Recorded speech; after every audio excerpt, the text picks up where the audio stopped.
బజావు తెగ సముద్ర జిప్సీలుగా పిలువబడే ఇండోనేషియా, మలేషియా, ఫిలిప్పీన్స్ సముద్ర ప్రాంతాలలో నివసిస్తుంటారు. వారి జీవితం సముద్రంతో అనుసంధానమై ఉంది. చేపలు పట్టడం వారి ప్రధాన జీవనోపాధి. అద్భుతమైన ఈత, డైవింగ్ నైపుణ్యాలతో వారు లోతైన సముద్రంలో శ్వాసను ఎక్కువసేపు ఆపుకోవడంలో నేర్పరితనం కలిగి ఉన్నారు.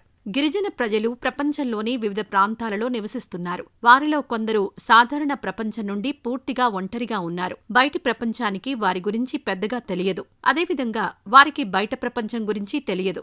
అలాంటి ఒక ప్రత్యేకమైన గిరిజన ప్రజలు బజావు తెగ. ఈ తెగలు ఇండోనేషియా, మలేషియా, ఫిలిప్పీన్స్ సముద్ర ప్రాంతాలలో నివసించేవారు. సముద్ర జిప్సీలు, సముద్ర సంచార జాతులు అని పిలువబడే ఈ గిరిజన ప్రజలకు జీవనోపాధి, నివాసం అన్నీ సముద్రమే. వారెప్పుడూ భూమిపై స్థిరపడరు. బదులుగా వారు సముద్రంలో ఇళ్లు నిర్మించుకుంటారు లేదా పడవలను ఇళ్లుగా మారుస్తారు. వారికి ఇతర అవసరాలున్నప్పుడు మాత్రమే, వారు పట్టుకున్న చేపలను విక్రయించడానికి మాత్రమే భూమిపైకి వెళ్తారు. లేకపోతే వారు అరుదుగా భూమిపైకి వెళ్తారు. సముద్రం వారి జీవనాధారం అయినప్పటికీ వారు ఒకే చోట నివసించరు. వారు చేపలు పట్టడానికి తిరుగుతారు కాబట్టి వారిని సముద్ర సంచార జాతులు అని పిలుస్తారు.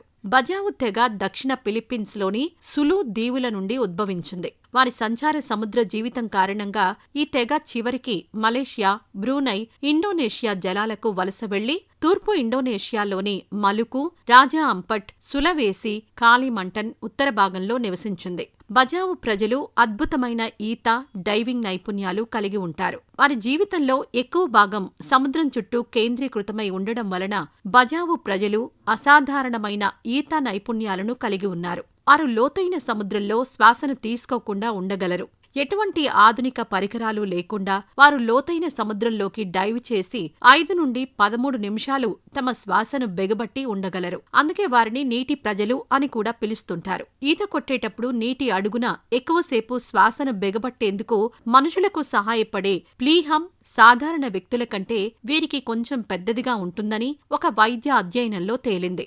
అదే అధ్యయనం జన్యు వైవిధ్యం కారణంగా ఇది సాధ్యమని సూచిస్తుంది. బజావు ప్రజలు సముద్రంలో 30 మీటర్ల లోతులో కూడా సంప్రదాయ ఈటెలను ఉపయోగించి చేపలు, ఆక్టోపస్ వంటి సముద్ర జీవులను వేటాడతారు. అందుకే బజావు పిల్లలు చిన్నప్పటినుంచే ఈత కొట్టడం, డైవ్ చేయడం నేర్చుకుంటారు. ఎందుకంటే ఇది వారి జీవితంలో అంతర్భాగం. బజావు ప్రజలలో ఎక్కువ మంది ముస్లింలు. వారి పూర్వీకులు మలేషియా, బ్రూనై సముద్ర ప్రాంతాలకు ప్రయాణించినప్పటి నుండి వారు తరతరాలుగా ఈ మతాన్ని నేర్చుకుంటూ ఆచరిస్తున్నారు. ఇటువంటి మరిన్ని వీడియోస్ కోసం వెంటనే మన ANR స్టూడియోస్ సబ్స్క్రైబ్ చేసుకోండి.